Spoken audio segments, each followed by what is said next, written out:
Nosotros tenemos más preguntas que respuestas en este momento. Ustedes saben que la zona polar y subpolar, la Antártida y la región subantártica, como el Canal Beagle, son una de las regiones más afectadas del planeta por los impactos del cambio climático, el aumento de la temperatura.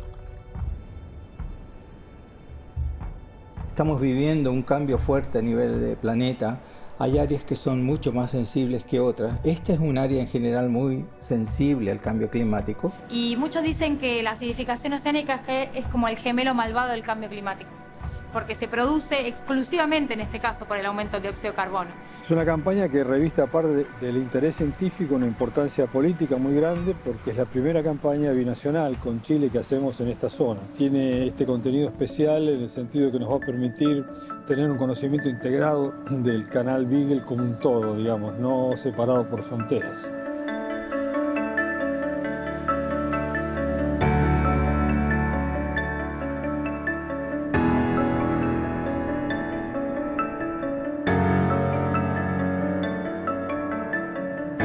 La isla grande de Tierra del Fuego alguna vez estuvo cubierta de hielo, casi en su totalidad, con un paisaje similar a lo que la Antártida es hoy. En algún momento recibió la llegada del hombre. Se cree que fue antes que el hielo comenzara a derretirse. Este es tan solo uno de los secretos e historias que guarda esta región, que al ser motivo de estudio, impulsó a que se radicaran centros de investigación tan australes como son el CADIC, Centro Austral de Investigaciones Científicas, en Ushuaia, Argentina, y el Centro Ideal, Centro de Investigación Dinámica de Ecosistemas Marinos de Altas Latitudes, en Punta Arenas, Chile. Hoy, la cercanía con la Antártida y el efecto que tiene el cambio climático sobre las regiones polares hacen que el estudio de esta región sea primordial para la comprensión del cambio que sufre el planeta. Hay mucho interés porque es un sistema que tiene la particularidad que es bastante único. Tenemos un sistema de glaciares en la parte chilena, la parte más norte del Canal Beagle. Después pasamos a un sistema dominado principalmente por descarga de agua dulce, de ríos. Si lo quieren ver temporal, tienes un pasado glaciar con un presente no glaciar. Y eso entonces también es interesante como para evaluar cuáles son los posibles cambios que se generen en el proceso de glaciación a futuro. A nivel regional el Canal Beagle es súper interesante porque primero estamos muy cerca de Antártida y se dice que es un sistema que podría llegar a reproducir las condiciones de la Antártida en un futuro, ¿no? En un marco de calentamiento global. Si las temperaturas siguen aumentando, sabemos que el continente antártico podría llegar a sufrir deshielos y derretimiento, incremento de temperatura, y este parecería ser un sistema bastante parecido a lo que la Antártida se podría llegar a convertir en algún momento. El Canal Beagle es una fuente de recursos que tienen que ver con sus poblaciones naturales. Las poblaciones naturales no distinguen de límites políticos o administrativos. Entonces se tienen que tomar en conjunto como una sola unidad, no fraccionarla. En ese sentido, en el caso de Chile y Argentina, la aproximación desde la ciencia es que se tome como una unidad el ecosistema marino. Entonces eso requiere una administración y una coordinación entre los dos estados de sus políticas de explotación para asegurar que los recursos estén disponibles para las próximas generaciones. Me parece fantástico que podamos juntarnos los dos países que hace tiempo estuvimos casi al borde de la guerra para estudiar el ecosistema que los dos integramos. Un buen día, se informó que no se hallaron coincidencias con Chile sobre el litigio de límites en la zona del Canal del Beagle. Un momento de excepción en la relación entre los dos países es la década del 70, ¿no? Específicamente el conflicto de 1978. Tenemos que situarnos en ese contexto, los dos países con dictaduras militares que de alguna forma lo que tenían era como una paranoia muy fuerte, podríamos decir geopolítica, ¿no? Desde el punto de vista más que todo territorial, donde empiezan a mirar a su vecino con desconfianza. Lo que va a pasar es que cuando lleguemos al punto más fuerte del conflicto, al borde de una guerra, esa paranoia, esos temores de estas dictaduras militares van a ser transmitidos también a la población. Y esto va a generar una serie de desencuentros entre chilenos y argentinos que, bueno, vivían juntos, integrados, en los mismos pueblos o en pueblos vecinos. Fue después del Mundial, que ese fue el Mundial del 78.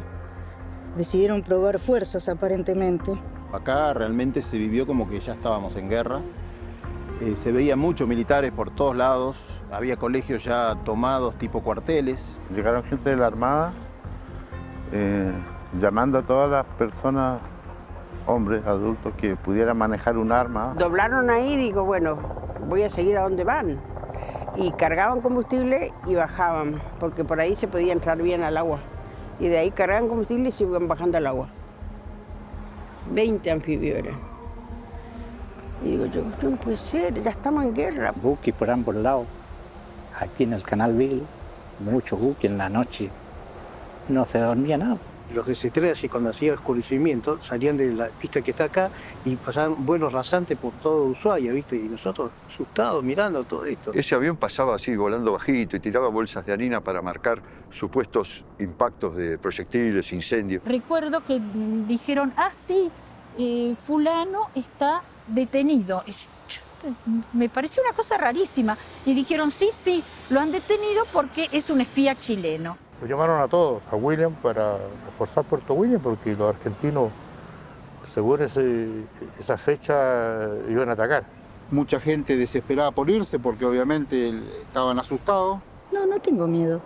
No, yo me quiero quedar a pelear por mi país, pero cuando me planteé eso, que voy a pelear contra un chileno, dije, si mis amigos son chilenos, mis amigas son chilenas. Y fue traumático. Fue traumático porque, aparte con mi amiga, llorábamos también. Y decíamos, ¿por qué nos tenemos que pelear? ¿Por qué se pelean nosotros y por qué nos tenemos que pelear nosotras? Y bueno, por suerte no lo lograron, todavía seguimos siendo amigas.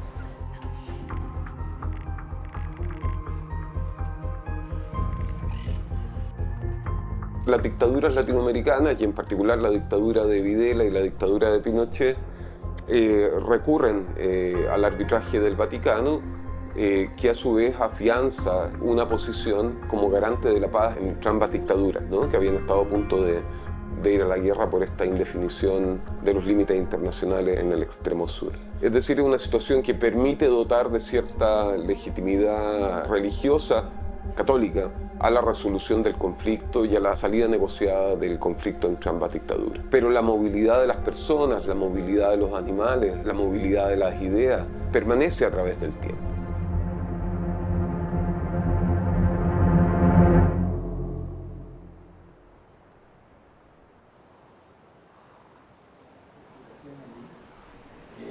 Porque vienen de fuentes distintas.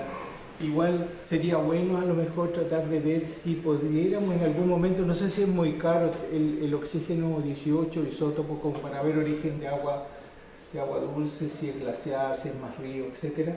Este proyecto grande tiene énfasis en la región de Magallanes y en la península antártica, en particular dentro de la Antártica. Cuando tuvimos que decidir un poco dónde íbamos a poner mayor esfuerzo, dado que es una región tan grande, tan diversa, una variabilidad enorme, encontramos que habían áreas que eran muy atractivas desde la perspectiva científica, pero también desde la perspectiva de la cooperación científica. Aquí encontramos que era excepcional, un laboratorio natural, y además teníamos a nuestros colegas y amigos de tantos años en el mismo lugar, así que eso fue importante como para tomar la decisión de trabajar acá. Tiene mucha influencia en toda la trama trófica. Encontramos que las contribuciones... A nivel científico es fundamental el estudio de esta región desde el punto de vista oceanográfico. Hay pocos estudios integrados que se han hecho hasta ahora y ninguno acerca de la temática que vamos a abordar. Nosotros vamos a trabajar con la cuestión de la acidificación, del tema de la acidificación del mar, debido, digamos, a los aportes de dióxido de carbono, y también debido a una influencia muy grande del derretimiento de los glaciares. Queremos ver cuál es sobre este fenómeno de acidificación. Por otro lado, tenemos problemas grandes de hipoxia acá, de falta de oxígeno en el fondo, o sea que también ese es otro de los temas centrales de la expedición. Y después, bueno, también vamos a hacer estudios sobre la bomba biológica y la circulación de las masas de agua acá en el canal. Son todas cosas que no conocemos hasta ahora, de manera que es totalmente original esto. Lima 3 Papa, Víctor Angelescu. Víctor Angelescu, 3 Papa, buen día. Sí, buen día, operador. Para informarle mi zarpada. Capitán, ¿lo escucho? Muy bien, nos dirigimos a zona de trabajos científicos, Canal de Beagle, con 32 tripulantes, incluido el capitán.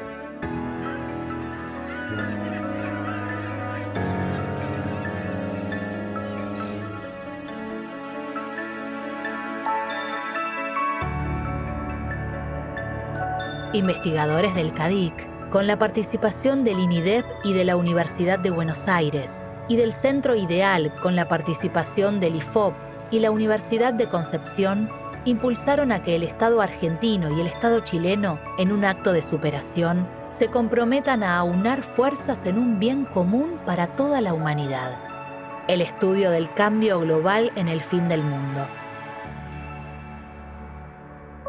Este ambiente que hoy estamos a punto de estudiar de manera conjunta fue testigo y guarda detalles de la historia habitacional de la región. Antes que se establezca la frontera, los pueblos originarios lo transitaban en busca de recursos, tanto de un lado como del otro. El canal era motivo de unión más que de límite. Bueno, estas fotos son familiares. Acá tenemos a mi bisabuelo, a Cenebuensis. Él en nuestra lengua se llamaba hombre del bosque. Ayuna es bosque y la terminación ensis se le daba siempre a los masculinos. Y bueno, se le ponía el nombre de acuerdo al lugar de nacimiento, la característica geográfica que tuviera ese lugar. Y no sabemos precisamente dónde, pero en una zona muy boscosa ha nacido nuestro bisabuelo. Por otro lado tenemos acá la conquista presente, ¿no? Tenemos a Catalina Yagán, mi abuela.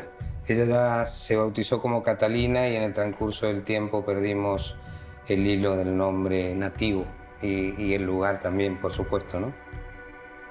Bueno, un pueblo nómade, canoero, como dicen, ¿no? Cuando lo describen a mi pueblo dicen eso, pero hay que ver qué significa eso, ¿no? Porque el nomadismo se debe a distintos factores, no solamente porque ellos querían navegar permanentemente, sino que necesito que los recursos se vayan renovando. Cuando girábamos en torno de la naturaleza, nuestra gente en los lugares más benévolos los dejaba para los días más hostiles, el invierno, por ejemplo. Y para pasar la zona primaveral y veraniega utilizaban el archipiélago del Cabo de Horno y los lugares más recónditos. Aquí voy a aprovechar los recursos durante este tiempo que me lo permite y después me voy a otro sector. Conocer el clima de su lugar les permitía eso, ese vínculo permanente, ¿no? Esas eran creencias de un pueblo que sabe que no debe subestimar el poder de la naturaleza.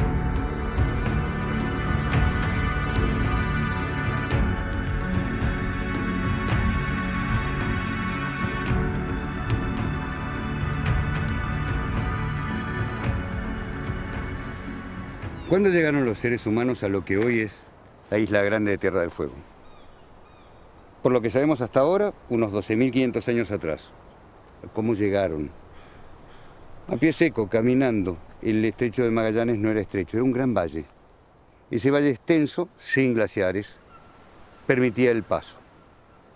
El mar entonces estaba a 35 o 40 metros más bajo que lo que está ahora. No inundaba el estrecho. ¿Por qué? Bueno, básicamente la concentración de hielo sobre el planeta había bajado el nivel de los mares.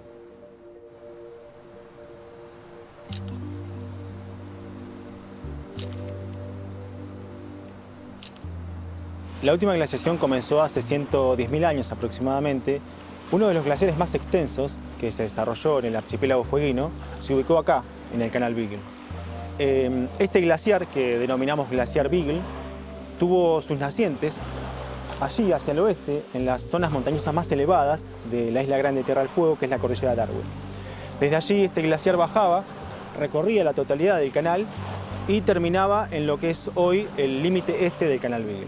De esta manera alcanzó una longitud aproximada de unos 250 kilómetros, desde sus nacientes hasta su zona de terminación. Se estima que aquí donde estamos parados, el espesor de hielo del glaciar Beagle habría alcanzado unos 800 a 900 metros. Hay que pensar en un paisaje muy similar al que se puede observar hoy en Antártida. Tenemos una gran masa de hielo de la que emergen algunos pocos picos de esa masa de hielo. Entonces teníamos acá, en el sur de Tierra del Fuego, la existencia de una red de glaciares muy compleja que dominaban la totalidad del paisaje. Hace unos 20.000 años atrás comenzó el retroceso del glaciar Beagle debido a un ascenso a nivel global de las temperaturas que estaban respondiendo a la finalización de la última glaciación. Hemos calculado que el inicio de la inundación del canal Beagle se produjo hace aproximadamente unos 15.000, 14.000 años, que esa ingresión se inició del oeste. En un principio se desarrolló un profundo brazo de mar que llegaba hasta unos 40 kilómetros al este de la ciudad de Ushuaia, y ese brazo de mar existió hasta hace aproximadamente unos 11.000 años, momento en el cual se produjo la ingresión de agua en el canal desde el este, desde el Atlántico. Y es allí, en ese momento, cuando se produce la conexión entre ambas masas de agua y la formación del canal Beagle tal cual lo conocemos en la actualidad. Se calcula que el nivel del mar alcanzó su posición actual hace unos 10.000 años aproximadamente. Es decir, que el paisaje tal cual lo vemos hoy en día está así aproximadamente desde hace unos 10.000 años. Pero hace unos 9.100 a 9.300 años, el mar seguía subiendo e inundó el estrecho de Magallanes. En ese momento se armó una barrera fuerte para gente que no tiene capacidad de navegación. Ya no podía venir más gente de Patagonia continental a lo que hoy es el territorio de la isla de Tierra del Fuego. La pregunta es, ¿quedó gente en lo que hoy es la isla? ¿Esa gente tuvo capacidad de supervivir? En este espacio, en el yacimiento Imihuaya 1, encontramos los restos más antiguos de los que podríamos llamar primeros isleños, porque la isla se acababa de armar y no tenían capacidad de navegación. Por lo tanto, quedaron aislados con una doble barrera. Una barrera en el estrecho de Magallanes que no permitía más entrada de gente y una barrera en el canal Beagle. Desde el norte del canal Beagle al sur no se podía avanzar porque no había capacidad de navegación. Hasta ese momento se mantuvo desde la costa norte del canal Beagle hasta el Cabo de Hornos un espacio del planeta que no fue colonizado por los seres humanos. Para poder colonizar ese último espacio, hacía falta la capacidad de navegación.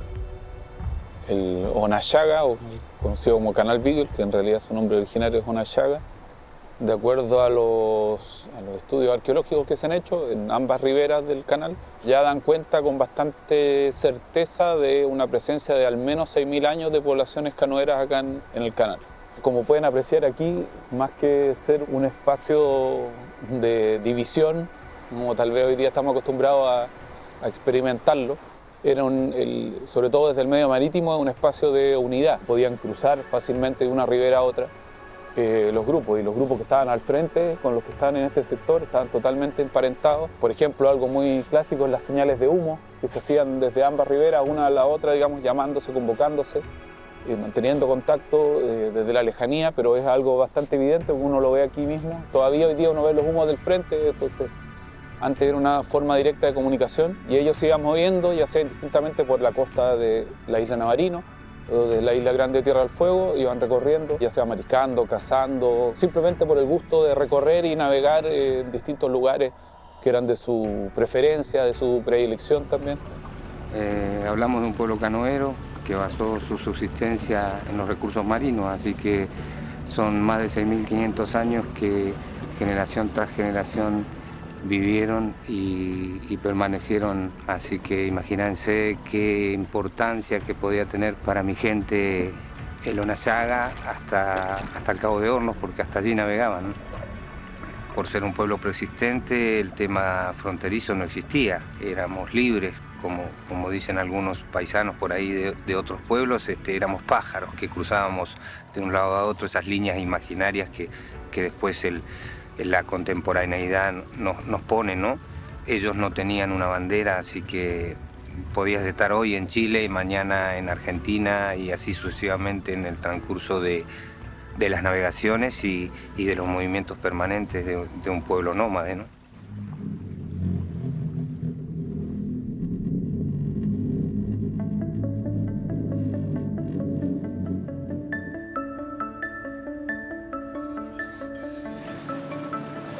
Metía todo y hacía acá también el fraccionamiento del zoo y formalizaba ya directamente acá y todo acá. Sí. Lo estaban haciendo acá, sino abajo, en la planta, al lado del freezer de pozo que está como a la izquierda. Ahí hay todo también para formalizar, me dijo Ari. Bueno, el Angelescu tiene de particular, es un buque de investigación que llegó a nuestro país en el año 2017. Es un buque diseñado en un astillero en España, hecho a medida para el INIDEP. Y bueno, se eligió como plataforma de muestreo ya que cuenta con un montón de instrumentos y de posibilidades de maniobra que hacen que permitan lograr los objetivos de esta campaña.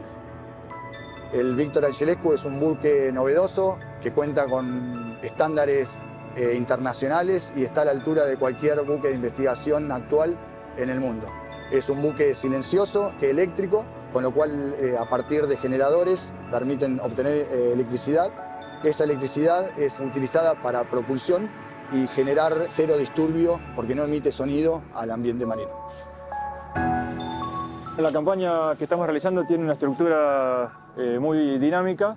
Estamos haciendo en este momento una pierna longitudinal que va a ir de oeste a este del canal con diferentes estaciones de muestreo. A su vez, dentro de un par de días, cuando terminemos esta pierna longitudinal, vamos a realizar 2 estaciones fijas de 48 horas para realizar mediciones continuas de diferentes variables de las aguas del canal Beagle y fondear distintos equipos que nos van a permitir hacer un estudio completo de la dinámica de corrientes y de la oceanografía biológica, principalmente de las aguas del canal.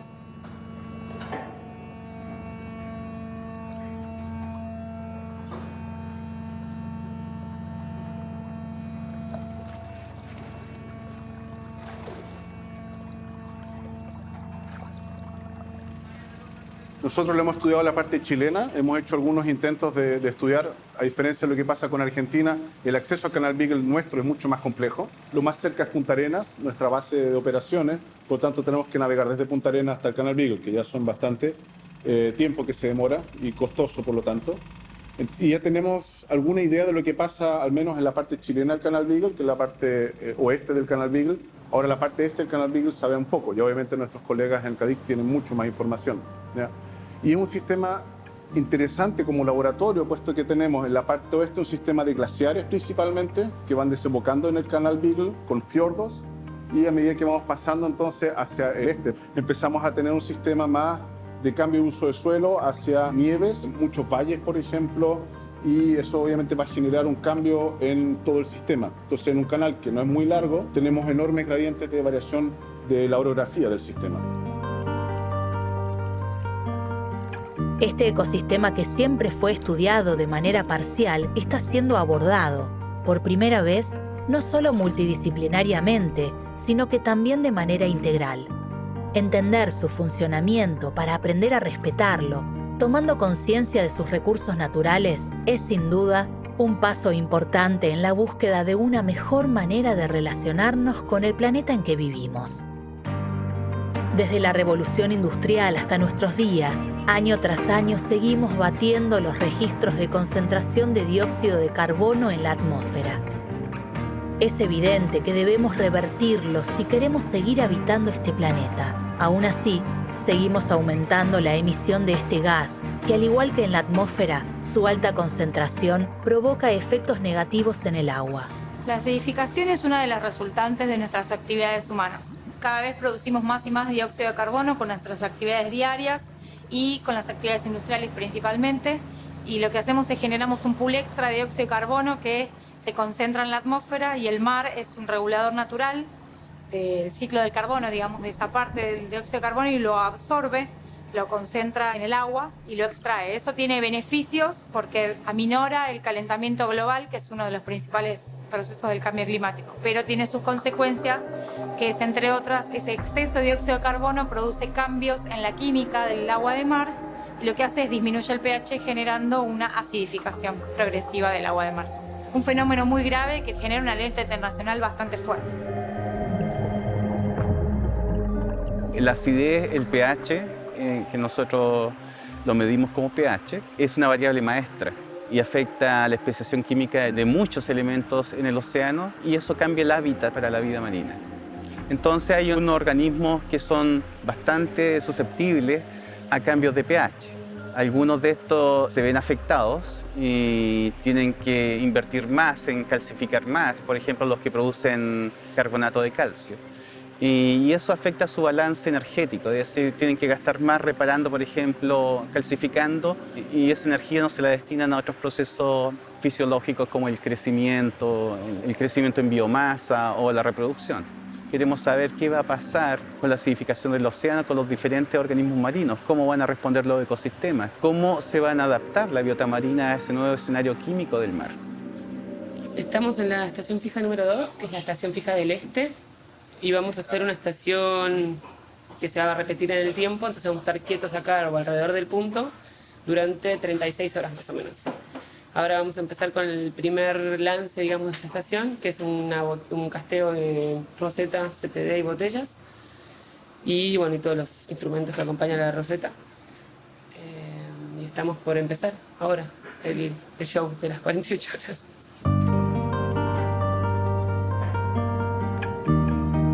Lo que estamos haciendo es hacer descender a una velocidad constante una roseta armada con botellas que se pueden disparar a distancia y un CTD con diferentes sensores instalados, lo que nos permite tomar datos y además ver en tiempo real toda una serie de parámetros que nos interesan para la campaña, como son la temperatura del agua, la salinidad, la cantidad de clorofila que hay en el agua, el grado de penetración de la luz, el contenido de oxígeno disuelto y otros. Los estamos viendo al mismo tiempo que perfila y eso es muy importante porque nos permite tomar decisiones. Cuando el sistema aún está sumergido, podemos decidir a qué profundidad cerrar botellas. ¿Nos gusta? ¿Cierra o sube?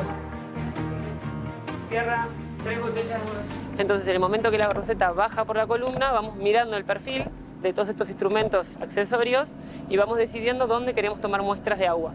Y esas muestras de agua se van a usar para un montón de cosas. Y bueno, ahora estamos a punto ya de recuperarlo. Ha hecho su perfil a una velocidad de 1 metro por segundo.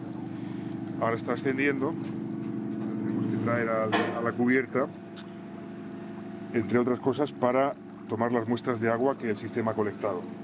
Las botellas bajaron abiertas, se cerraron a las profundidades que en el gabinete se determinó y ahora los colegas irán drenando el agua de cada botella, cada una corresponde a una profundidad determinada. Atento, Jacobo, vamos a cubierta. Oído, Cristian, aquí estoy preparado. Sí, señora. 21,10.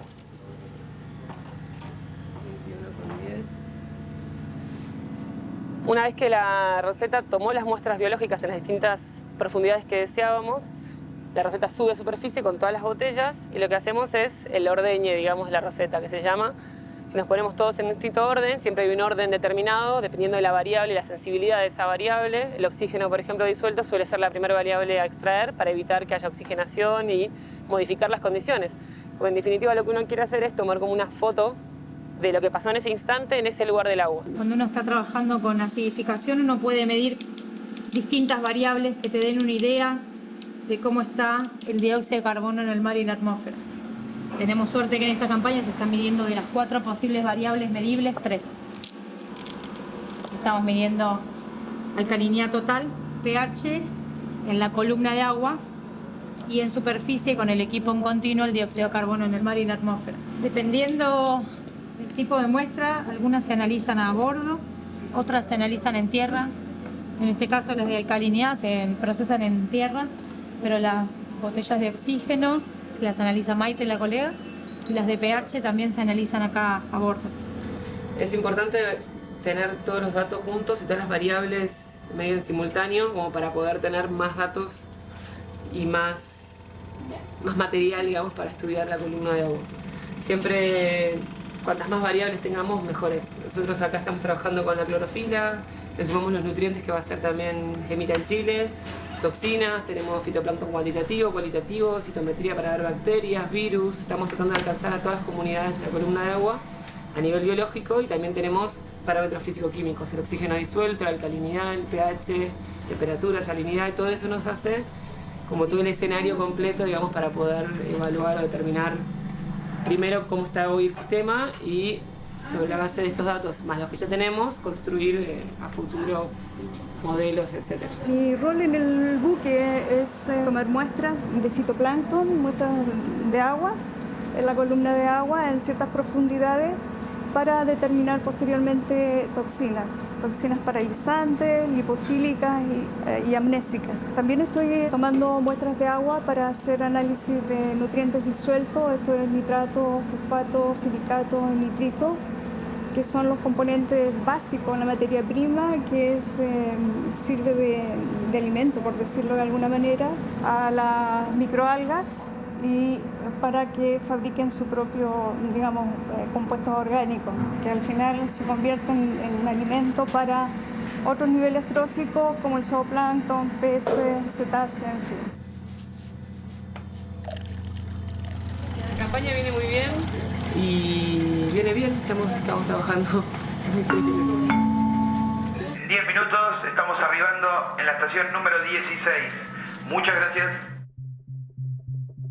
Hace 3 años hicimos un estudio también en 2 fiordos. Tenemos 2 fiordos que son interesantes, que son muy diferentes entre sí. Entonces un fiordo tiene un glaciar, otro fiordo ya no tiene glaciar. O sea, ya retrocedió tanto el glaciar que tiene un río entre medio del glaciar. O sea, es un glaciar, río y después desemboca en un fiordo. Y lo que nos dimos cuenta es que cuando los sistemas empiezan a retroceder, el tipo de carga de materia orgánica, inorgánica y nutrientes va cambiando y eso va afectando a las comunidades. Entonces los sistemas se están haciendo más pobres a medida que se van retrocediendo los glaciares, o sea, pueden soportar menos biomasa. Y eso es súper importante, por un lado, por lo que es el secuestro de carbono, porque vamos a tener menos microalgas que pueden secuestrar el carbono, y por otro lado también la transferencia de energía hacia otros niveles tróficos se hace menor. Entonces tenemos menos materia disponible como para el desarrollo de comunidades. Y lo interesante es que se ha visto algo muy similar en Groenlandia. Entonces, aparecer sistemas de glaciares, ya sea en Chile, en Groenlandia, hay que seguir buscando otros sistemas similares para ver si esto es un patrón estable, que se mantiene entre diferencias, si esto es algo que ocurre y que va a ocurrir en otros sistemas o no.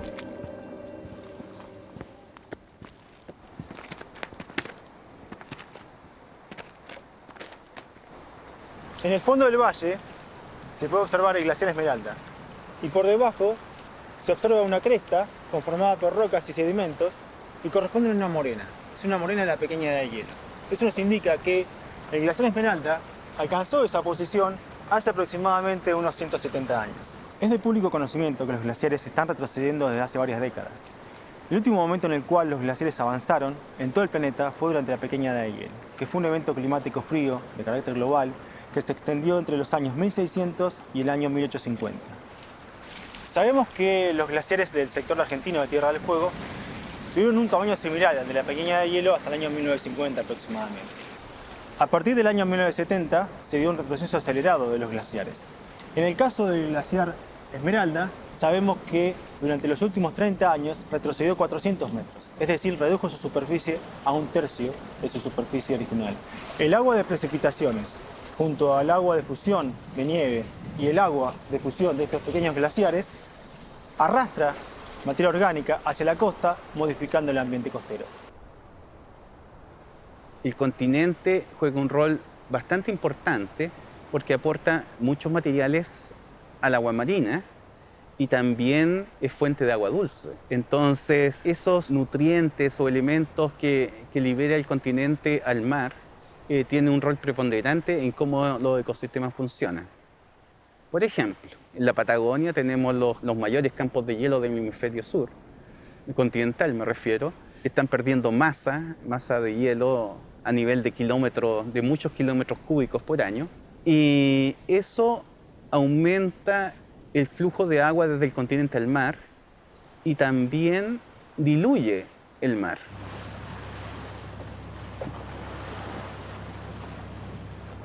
Gran parte del año, la columna de agua, desde la superficie hasta el fondo, está dividida, grosso modo, en 2 capas. Una de agua más densa, más salada, que queda por debajo, al ser más pesada, más densa, y por arriba hay una capa de origen reciente, de unos pocos meses, donde el agua marina se ha estado mezclando con agua más dulce, como decíamos, agua de ríos, agua del deshielo, y quedan, por tanto, las 2 capas durante varios meses relativamente aisladas. La existencia de estas 2 capas, por ejemplo, impide que la capa más profunda esté en contacto con la atmósfera y no va a recibir un input de oxígeno.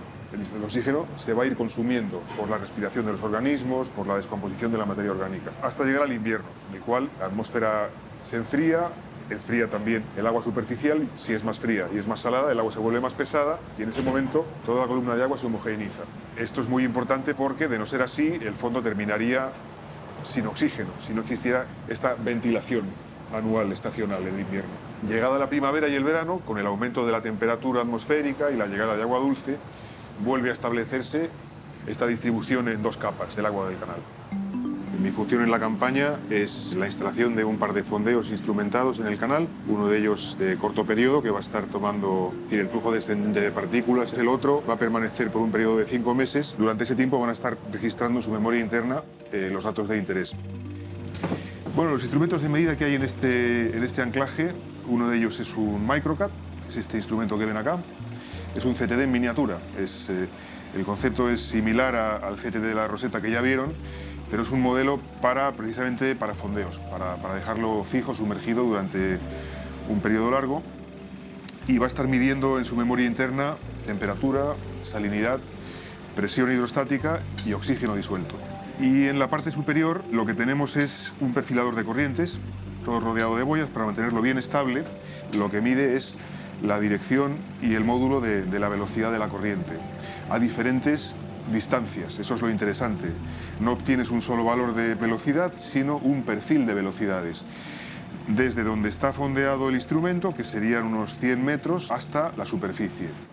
Entonces, por primera vez vamos a tener un correntómetro, de hecho un perfilador de corrientes, durante un periodo largo, tomando datos autónomamente, lo cual va a ser sumamente interesante. Hasta el momento teníamos solo medidas puntuales durante cruceros oceanográficos y ahora tendremos una serie temporal larga de corrientes y abarcando toda la columna de agua, menos en un espesor de 100 metros. Uno de los procesos que estamos interesados en estudiar es las variaciones que podrían haber en el ambiente producto de la marea. Geográficamente es interesante porque conecta dos ambientes y significa un canal de paso entre organismos.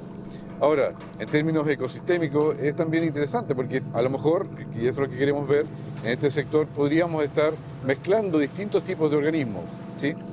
Organismos que son de un lado y de otro, y eso aumenta la diversidad, ¿cierto? Esto es un estudio que se está haciendo en este momento, pero esto podría ser un primer paso, un hito, digamos, para empezar a estudiar la diversidad en una escala de tiempo mayor. Entonces, por eso es interesante hacer el estudio con distintos investigadores de distintas líneas a la vez, porque la información que produce uno en términos de producción primaria le sirve al que trabaja en producción secundaria, en zooplancton, en la gente que trabaja en ictioplancton, la alimentación de los peces, todo va concatenado. Entonces, por eso es importante hacer este tipo de estudios con distintas disciplinas y en forma simultánea. Y eso es un desafío un poco mayor en cuanto a integrar en un mismo crucero gente con disciplinas muy, muy variadas.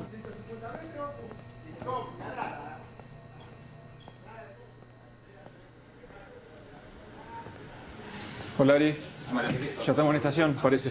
Sí, buenísimo. Sí, bueno, estuve mirando ahí un poquito el panorama y la batimetría está buena así para hacer la estación. Tenemos 173, 174 metros, una buena pendiente, así que para el multired acá estaría bueno el lugar. Buenísimo, ideal para el multired. Perfecto. El planteo que nosotros hicimos para poder estudiar el cambio climático acá en el canal Beagle es poder determinar los valores de energía que hay en las diferentes fracciones del plancton para poder estudiar la comunidad planctónica en la columna de agua. Este estudio lo que permite poder determinar cuál es el nivel basal de energía que tiene este ecosistema y cuánto de esa energía va a poder ir transfiriéndose a los niveles superiores de la cadena trófica. Y también la distribución puede modificarlos de tal manera que los organismos se distribuyan en un ambiente que no sea el propicio y por lo tanto puedan tener más probabilidad de mortalidad, y eso va a alterar en un futuro las poblaciones de todos los organismos. La red tiene 5 paños, cada uno de los paños tiene un mallero diferente, con lo que uno esperaría encontrar en la red que tiene la malla más grande, organismos más grandes, y en la malla más pequeña, organismos más pequeños. La relación de tamaño condiciona de qué se estaría alimentando cada una de las fracciones. Y entre los niveles hay transferencia de energía, es decir, la energía que tiene un organismo a través de lo que uno se alimenta, parte de esa energía se utiliza en el metabolismo para la respiración, crecimiento, desplazamiento, etc. Y al ser presa de otro organismo que se lo come, parte de esa energía se transfiere. Uno primero tiene que determinar cuál es la base de esa energía que la dan los productores primarios, en este caso el fitoplancton. Si estuviéramos en un medio terrestre, tendríamos que medir eso en las plantas. Sabiendo cuál es el nivel basal de energía que tenemos en los productores primarios, podemos determinar cómo va pasando esa transferencia de energía hasta los organismos superiores.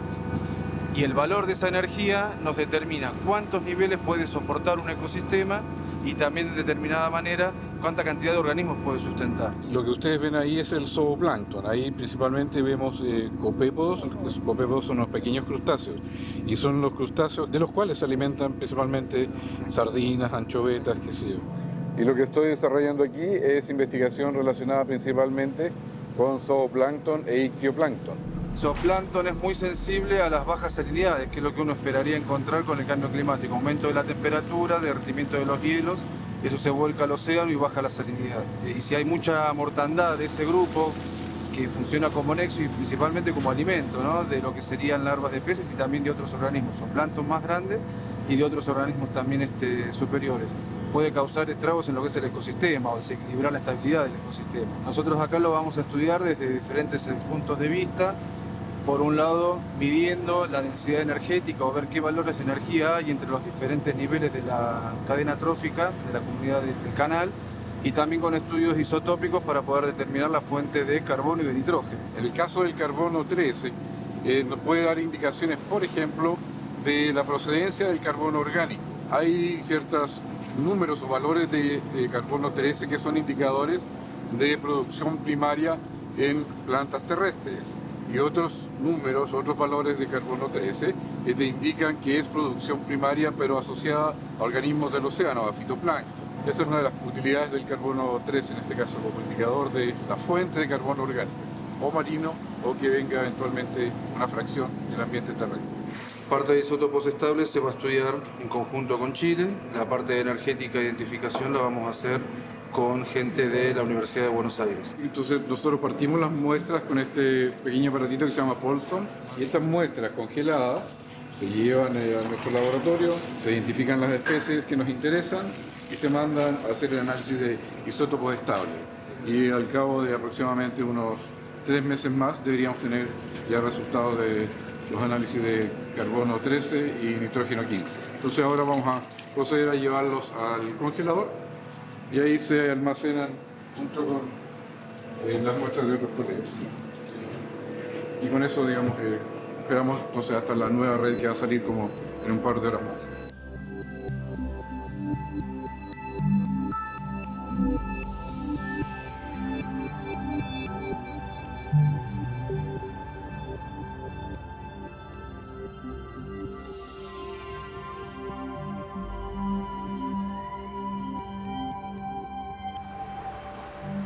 Actualmente estamos en la estación General 921 y ya es la anteúltima estación.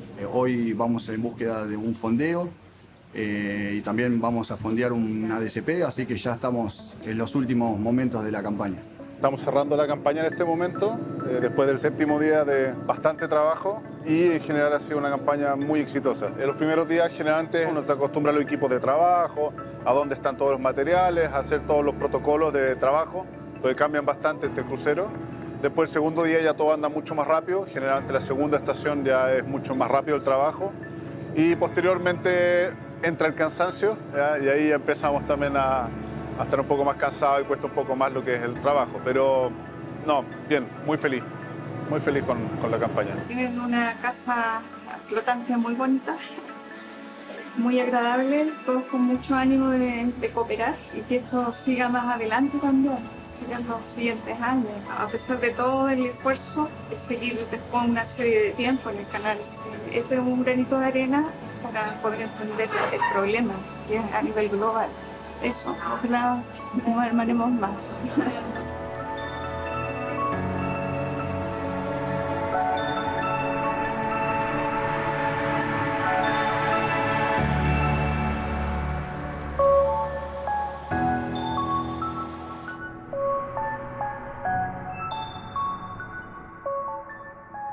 El problema que hay es que desde el comienzo de la revolución industrial se ha ido acumulando dióxido de carbono y el efecto invernadero aumentó. Ahora bien, el océano naturalmente toma parte de este dióxido de carbono. Hay una parte del dióxido de carbono, el 30% más o menos, que lo absorbe mediante varios mecanismos. Los más importantes es algo que se llama la bomba biológica y la bomba química. La bomba química es la disolución directamente del dióxido de carbono y la exportación a otras capas profundas del océano. Pero el más importante tal vez es la bomba biológica, que es el dióxido de carbono que absorben los microorganismos vegetales por fotosíntesis, un mecanismo común, lo transforma en materia orgánica, y esa materia orgánica en parte es consumida por herbívoros, carnívoros, así sucesivamente, las famosas tramas tróficas, y otra parte es exportada en forma de partículas orgánicas hacia el fondo marino.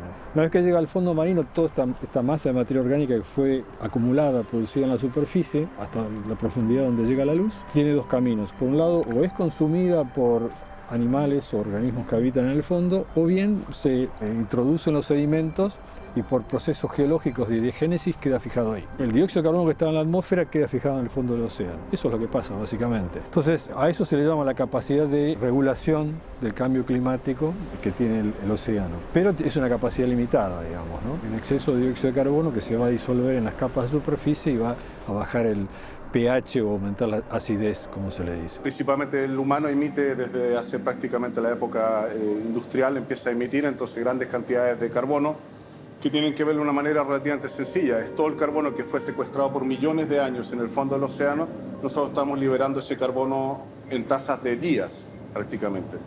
Entonces estamos generando un desbalance en el carbono atmosférico y eso se refleja entonces en calentamiento. Y para eso es importante saber en estos lugares en particular cómo va a funcionar este secuestro. Tenemos una idea de lo que pasa en el hemisferio norte, hay mucha información, ¿ya? Sin embargo el hemisferio sur es prácticamente uno de los sistemas donde tenemos menos información y si se fijan latitudinalmente, prácticamente somos la parte más sur de lo que son continentes habitados por el humano, ¿ya? Descontando obviamente lo que es la Antártica. Argentina y Chile tienen un interés muy fuerte en trabajar juntos y esto también forma parte de ese tipo de filosofía, para decirlo de alguna manera. Hay otro tema que es ya no filosófico, sino que es objetivo, que es que tanto la Antártida como la región subantártica hoy en día se consideran que están estrechamente relacionadas desde el punto de vista, no sé, de las corrientes marinas, los vientos, la cuestión climática, las migraciones de especies, inclusive la migración del frente polar hacia el sur. En fin, hay un montón de cosas que ligan fuertemente a la región antártica con la subantártica y acá en este lugar estamos en una posición óptima para estudiar eso. Argentina y Chile tienen bases en la Antártida y tenemos también institutos de investigación, tanto acá como del lado chileno, que trabajando de manera coordinada e integrada podemos, por un lado, como en el caso de los barcos, digamos, optimizar los esfuerzos, ¿no? Porque podemos compartir recursos de una manera más directa y por otro lado, bueno, es una integración humana esto, ¿no? Las proyecciones a largo plazo a nivel político y a nivel social y científico, obviamente, son fundamentales. Esto traspasa lo que podamos hacer nosotros como CADIC o como Ideal, sino que son esfuerzos de largo periodo y en eso esperamos que se entienda y poder traspasar después la posta, digamos, a otros que vengan, pero es la única forma de poder, en forma seria y responsable, abarcar el tema del cambio climático global. Este crucero es en principio la primera etapa de esta relación Chile-Argentina o Argentina-Chile, donde Argentina puso obviamente la embarcación para hacer los muestreos y la idea es que posteriormente entonces vendría la parte chilena, donde se usaría el buque Cabo de Hornos de Chile para justamente tener la misma dinámica, pero ahora en el lado chileno. En cuanto a la segunda fase, que es la fase experimental, esa acaba de comenzar ahora. En este momento, gracias a un subsidio de la Fundación Príncipe Alberto de Mónaco, vamos a comenzar a trabajar con los experimentos con especies típicas de acá del canal, especies clave del ecosistema y algunas especies de interés económico, simulando lo que pasaría de acá a fin de siglo en términos de acidificación, temperatura, y ver cómo estas especies van a responder.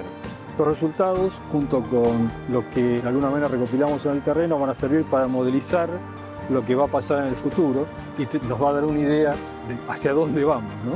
Y la tercera fase es el montaje de un observatorio marino acá, para medir cómo esto que estuvimos midiendo va a comportarse en el largo plazo. Con cada una de estas metodologías, observación, experimentación, modelización, uno va armando un gran rompecabezas que le permite proyectarse hacia el futuro y llegar a una conclusión que es válida y que puede ser útil, no solo para la ciencia, sino para la comunidad también, ¿no?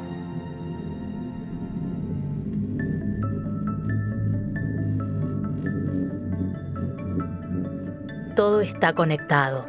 Entender el todo entre todas y todos es un interesante camino por recorrer.